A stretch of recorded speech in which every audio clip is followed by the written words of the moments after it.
നമ്മളെ പട്ടാപ്പകൽ പരിച്ച കള്ളനില്ലേ, അവനിപ്പോ നോട്ടായിട്ടിരിക്കണേ ക്ഷേത്രത്തിലാ. ക്ഷേത്രത്തില് 2 ദിവസം മുമ്പ് സ്റ്റേഷനിൽ പോസ്റ്റിലായിട്ട് ഒരു കവർ വന്നു. അതിനകത്തൊരു പടവുണ്ട്, ഒരു ക്ഷേത്രവും ചുറ്റും കുറച്ച് കാടും. ഇന്ന് അർദ്ധരാത്രിക്ക് മുമ്പ് ഈ സ്ഥലം കൊള്ളടിക്കുമെന്ന് ഒരു കുറിപ്പും. ആ പഹൻ കഷ്ടകാലത്തിന് ഞാൻ ഡ്യൂട്ടി ചെയ്യുന്ന ക്ഷേത്രത്തിലെങ്ങാൻ വന്ന് കയറും. ഡ്യൂട്ടിക്കാരെ കണ്ണും പിടിച്ച് രക്ഷപ്പെടുകയും ചെയ്യും. അവസാനം സസ്പെൻഷനും ദൈവശാപവും എനിക്ക്. എന്തിനാ പുലിവാലിന് പോകണമെന്ന് വിചാരിച്ച് ഞാൻ തന്നെ ബുദ്ധിപൂർവ്വം ലീവ് എടുത്തതാ. പോരാത്തതിന് ഇപ്പം എൻ്റെ സമയം കുറച്ച് മോശമാണ് സാറേ.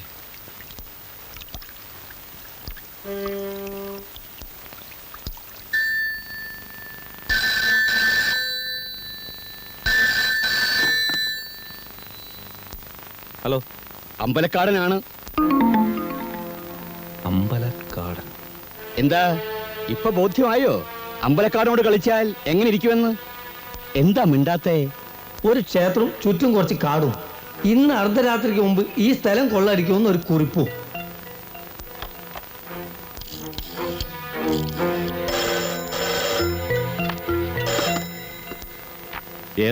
Sir, ശേഖരനാണ് sir.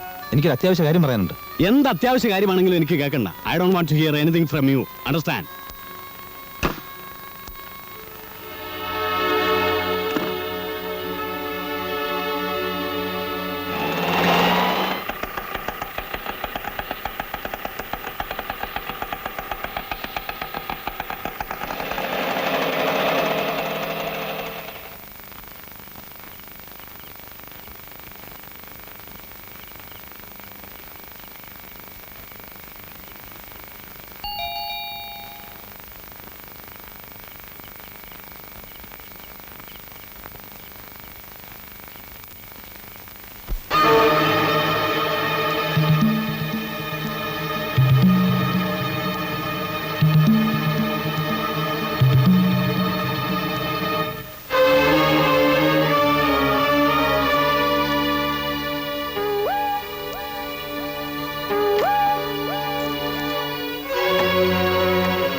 എന്താ സർ?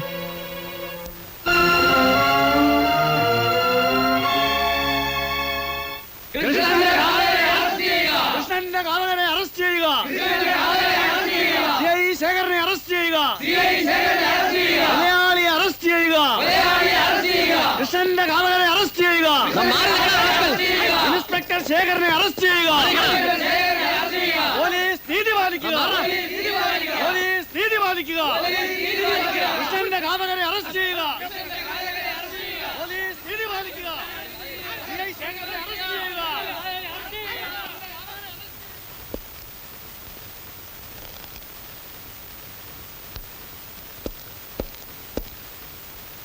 പോസ്റ്റ്മോർട്ടം റിപ്പോർട്ട് കിട്ടിയോ? കിട്ടി സർ. അതിലെന്താ ഉള്ളത്? തലച്ചോറിലേറ്റ ഇടിയുടെ ആഘാതമാണ് മരണകാരണം. മാത്രമല്ല ശരീരത്തിൽ പല ഭാഗത്തും അടിയുടെ പാടുകളുണ്ട്. ഹലോ, യെസ്, ശരി sir. I G sir, Mathews ആണ്. പേപ്പറിൽ ന്യൂസൊക്കെ വായിച്ചു. സാർ, അറസ്റ്റ് ചെയ്യേണ്ട ഒരു പോലീസ് ഓഫീസറെയാണ്. അതുകൊണ്ട് അവരല്പം നോ റിഗ്രറ്റ്സ്. എനിക്കിവിടെ ഇരിക്കപ്പെടുന്നില്ല. നാട്ടിലുള്ള പത്രക്കാർക്ക് മുഴുവൻ ഹാലുകളായിരിക്കുക. CM തന്നെ 6 പ്രാവശ്യം വിളിച്ചു കഴിഞ്ഞു. അയാൾ ഇനിയും അറസ്റ്റ് ചെയ്യില്ല എന്ന് ചോദിച്ചുകൊണ്ട്. സിവിലിയൻ ആയാലും ശരി, ഫോഴ്സിലുള്ള ആളായാലും ശരി, കുറ്റവാളികൾക്ക് ഒരു ദാക്ഷിണ്യവും പാടില്ല. Effect the arrest immediately.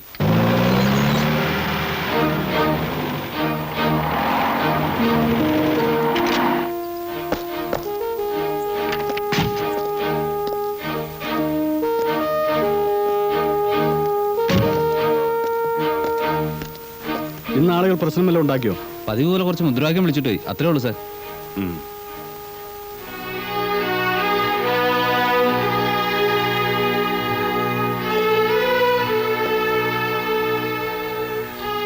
ഒരു അറസ്റ്റ് അവോയ്ഡ് ചെയ്യാൻ ഞാൻ ആവുന്നത്ര ശ്രമിച്ചു നോക്കി.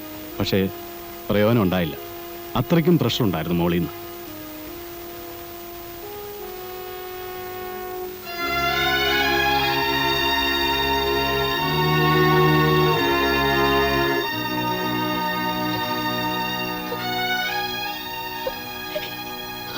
വിഷമിക്കരുത്. നമ്മുടെ വിധിയാണെന്ന് കരുതിയാൽ മതി. കുഞ്ഞിനെ കൊണ്ട് ഇന്ന് തന്നെ വീട്ടിലേക്ക് വയ്ക്കും. ഞാൻ ഒരിടത്തേക്ക് ജയിലിലേക്ക് പോകില്ല. കരയാതിരിക്കും.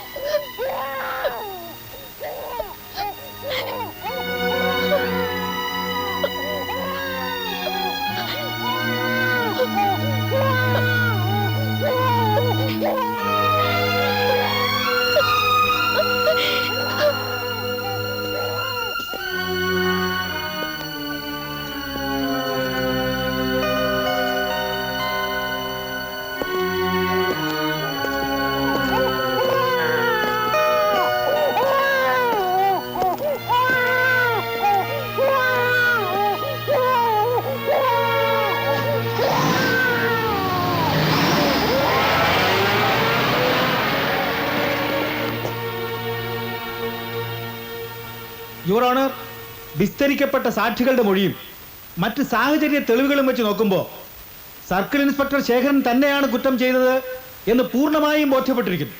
ഒന്നാം സാക്ഷിയും കൊല്ലപ്പെട്ട കൃഷ്ണന്റെ വീട്ടിലെ ജോലിക്കാരനുമായ അശോകൻ പ്രതി കൃത്യം നിർവഹിച്ചതിന് ശേഷം അവിടെ നിന്ന് ഇറങ്ങിപ്പോകുന്നത് കണ്ടു എന്ന് പറയുന്നത് പൂർണ്ണമായും വിശ്വസനീയമാണ്.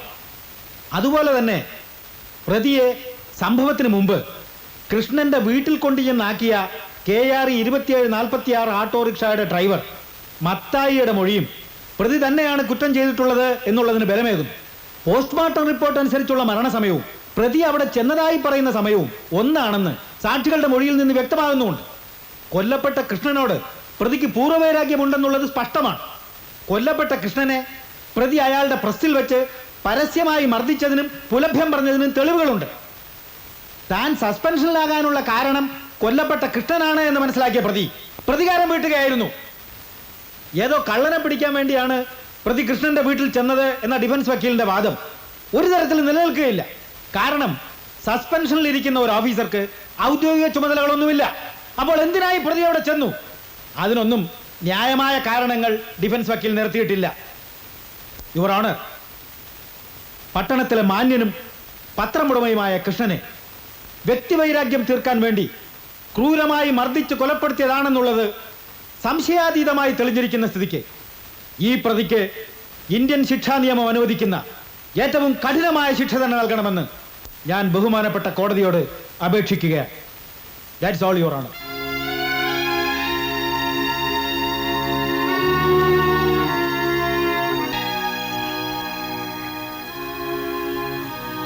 നിങ്ങളെപ്പോലെയുള്ള ലോക വിവരമൊന്നും ഞമ്മക്കില്ല. പക്ഷെ ഒന്നറിയാം, ഞാനും നിങ്ങളെ വിചാരിച്ച ഈ നാട് നന്നാവില്ല.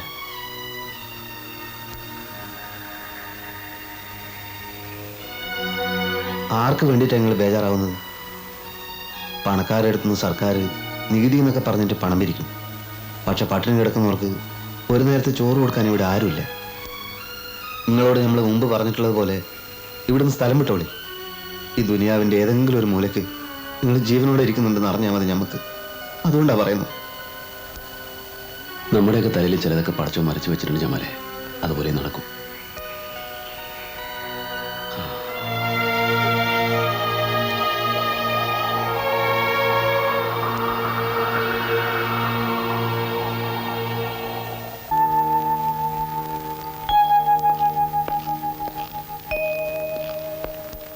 ഒരാൾ കാണാൻ വന്നിട്ടുണ്ട്.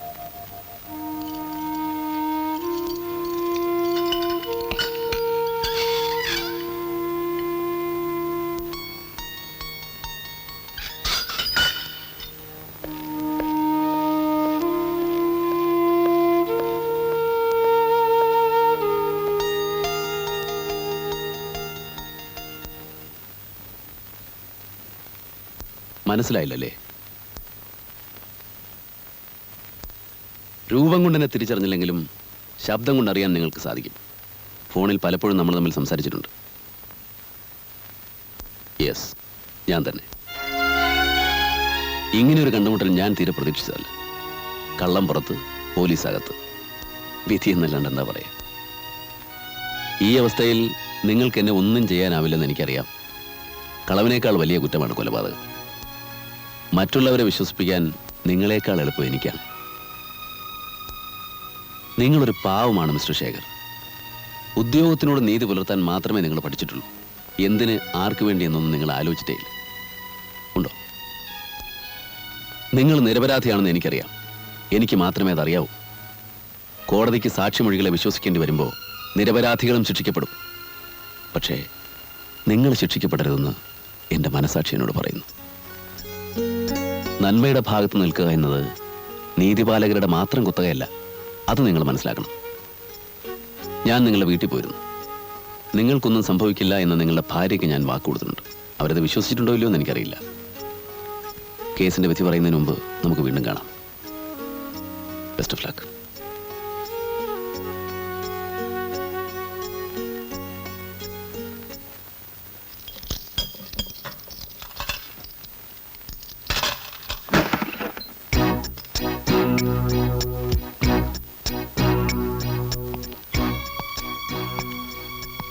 നിങ്ങൾ വീണ്ടും ഒന്ന് കാണേണ്ടി വന്നു. ഇത്തവണ വന്നത് ഒരു ചെറിയ അഭ്യർത്ഥനയുമായിട്ടാണ്. നിങ്ങൾ രണ്ടുപേരും കോടതി വരെ ഒന്ന് വരേണ്ടി വരും. കോടതി വരെ എന്തിന്? അമ്പലക്കാടൻ കൃഷ്ണനെ കൊന്നത് എന്തിനാണെന്നും എങ്ങനെയാണെന്നും പറയാൻ. അമ്പലക്കാടൻ കൃഷ്ണനെ കൊന്നത് ഞങ്ങളാണെന്നോ? താൻ എന്തൊക്കെയായി പറയുന്നത്? നിങ്ങൾ അയാളെ കൊല്ലുന്നത് ഞാൻ കണ്ടതുകൊണ്ടല്ലേ ഇത്ര ഉറപ്പായിട്ട് പറയുന്നത്. അതുകൊണ്ട് കൂടുതൽ ബുദ്ധിമുട്ടിപ്പിക്കാതെ വന്നാൽ. മരിച്ച കൃഷ്ണനോട് എനിക്ക് സഹതാപമോ കടപ്പാടോ ഒന്നുമില്ല. ആരോ കൊന്നു, അയാൾ ചത്തു. പക്ഷേ നിങ്ങൾ കോടതിയിൽ സത്യം പറഞ്ഞില്ലെങ്കിൽ ആ കേസിന്റെ വിധിയും കാത്തിപ്പ് സബ് ജയിലിൽ കിടക്കുന്ന ഒരു നിരപരാധി ഉണ്ടല്ലോ, ഇൻസ്പെക്ടർ ശേഖർ, അയാൾ ശിക്ഷിക്കപ്പെടും.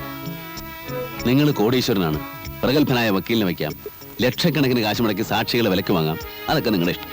പക്ഷേ തൽക്കാലം എൻ്റെ കൂടെ ഒന്ന് വന്നേ പറ്റൂ. ഇല്ലെങ്കിലോ? ഇല്ലെങ്കിൽ ഞാൻ കുറച്ച് ബുദ്ധിമുട്ടേണ്ടി വരും.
അന്നേ ദിവസം സംഭവം നടന്നത് പൂർണ്ണമായും നിങ്ങൾ കണ്ടോ?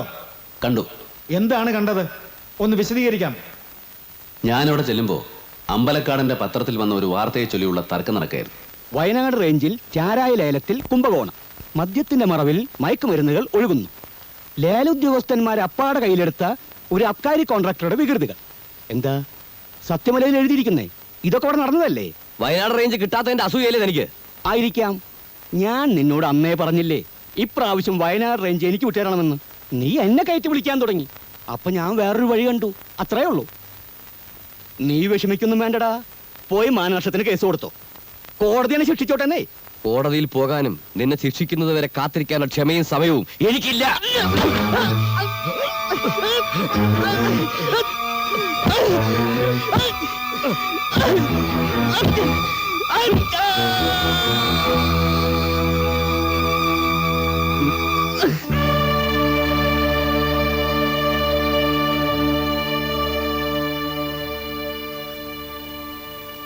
തീർന്നു തോന്നണേ.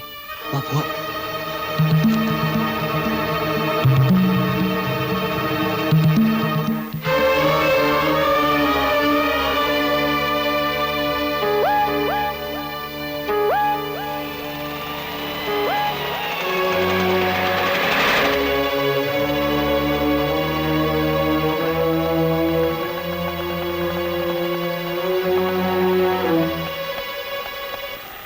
ഇതാണ് സർ സംഭവിച്ചത്.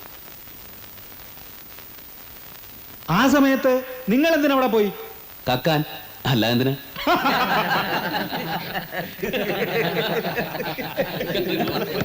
സത്യമാണ്.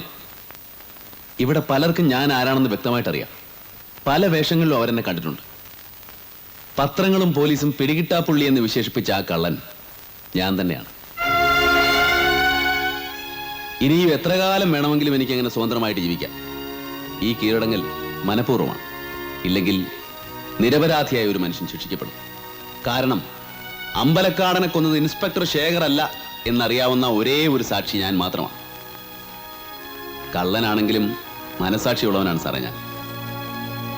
ഇൻസ്പെക്ടർ ശേഖരനെ രക്ഷിക്കാൻ നിങ്ങൾ കെട്ടിച്ചമച്ചുണ്ടാക്കിയ കഥയല്ല ഇതെന്ന് കോടതി എങ്ങനെ വിശ്വസിക്കും? നിയമം കുറേയൊക്കെ എനിക്കും അറിയാം സാർ. വ്യക്തമായ തെളിവുകളോടുകൂടി തന്നെയാണ് ഞാൻ ഇവരെ കോടതിയിൽ ഹാജരാക്കിയിരിക്കുന്നത്. നിരപരാധിയായ ഒരു മനുഷ്യനെ രക്ഷിക്കാൻ സ്വന്തം ജീവിതമാണ് ഞാൻ അടിയറ വയ്ക്കുന്നത് തെളിവായിട്ട്. ഒരു കള്ളനെ പിടിക്കാൻ ലക്ഷങ്ങളും കോടികളും ചെലവാക്കാൻ ഇവിടെ വകുപ്പുണ്ട്. പക്ഷേ അവൻ എങ്ങനെ കള്ളനായി എന്നറിയാൻ ആരെങ്കിലും ശ്രമിക്കാറുണ്ടോ? ആരും കള്ളനായി ജനിക്കാറില്ല സാർ. സാഹചര്യങ്ങളാൽ കള്ളനാക്കപ്പെടുകയാണ്. ഞാനും അങ്ങനെ തന്നെ. സർക്കാരിനെയും ജനങ്ങളെയും വഞ്ചിക്കുന്നവരെ ദൈവം പോലും ശിക്ഷിക്കുന്നില്ല എന്നുള്ള അറിവ്. നേരായ മാർഗത്തിലൂടെ ജീവിക്കാൻ ശ്രമിച്ചവർ പട്ടിണി കിടക്കുന്നത് കാണേണ്ടി വന്നപ്പോഴുണ്ടായ അമർഷം. അനാഥനായ എന്നെ കള്ളനാക്കിയ കാരണങ്ങൾ ഇതൊക്കെ തന്നെയാണ്. പക്ഷേ വയറ് വിശക്കുന്നവന്റെ എച്ചിൽ പാത്രത്തിൽ ഞാൻ ഇതുവരെ കൈയിട്ട് വാരിട്ടില്ല. പരിശോധിച്ച് നോക്കാം. ഞാൻ നടത്തിയിട്ടുള്ള ഓരോ കളവും ന്യായമായിട്ടുള്ളതായിരുന്നു. മാന്യതയുടെ കുപ്പായമിട്ട് നടക്കുന്നവർ പലരും എന്നേക്കാൾ വലിയ കള്ളന്മാരാണ്. മദ്യത്തിൽ മായം ചേർക്കുന്നവർ, നിരോധിക്കപ്പെട്ട മരുന്ന് വിറ്റ് കാശുണ്ടാക്കുന്നവർ, കള്ളക്കണക്ക് മാത്രം ബോധിപ്പിച്ച് ഇൻകം ടാക്സിന് വെട്ടിക്കുന്നവർ, എല്ലാവരും ഓരോ അർത്ഥത്തിൽ കള്ളന്മാരാണ്. ബഹുമാനപ്പെട്ട കോടതിക്ക് എന്നെ ശിക്ഷിക്കാം. തുറന്ന മനസ്സോടെ എല്ലാ സത്യങ്ങളും ഞാൻ ബോധിപ്പിക്കാം.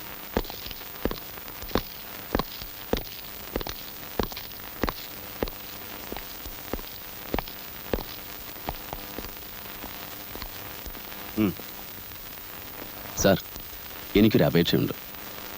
എൻ്റെ കയ്യിൽ ശേഖരൻ സാർ വിലങ്ങ് വെച്ചാൽ മതി.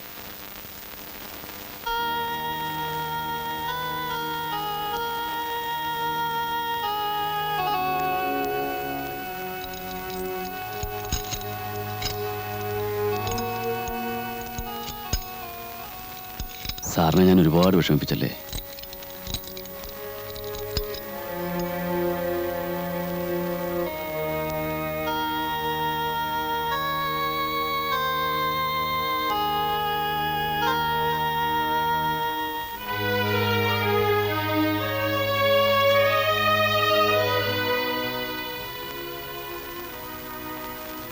ഇപ്പൊ മനസ്സിലായില്ലേ ഞാനെന്ന് പറഞ്ഞതൊക്കെ സത്യമായിരുന്നു? യോഗ്യനായ ഒരാളെ കല്യാണം കഴിച്ച് ഭാര്യയായി അമ്മയായി ആനി സുഖമായിട്ട് ജീവിക്കുന്നു. ഞാനെന്ന് പറഞ്ഞതുപോലെ കുട്ടികൾക്കൊരു കള്ളന്റെ കഥ പറഞ്ഞു കൊടുക്കാൻ മറക്കരുത്. വരട്ടെ.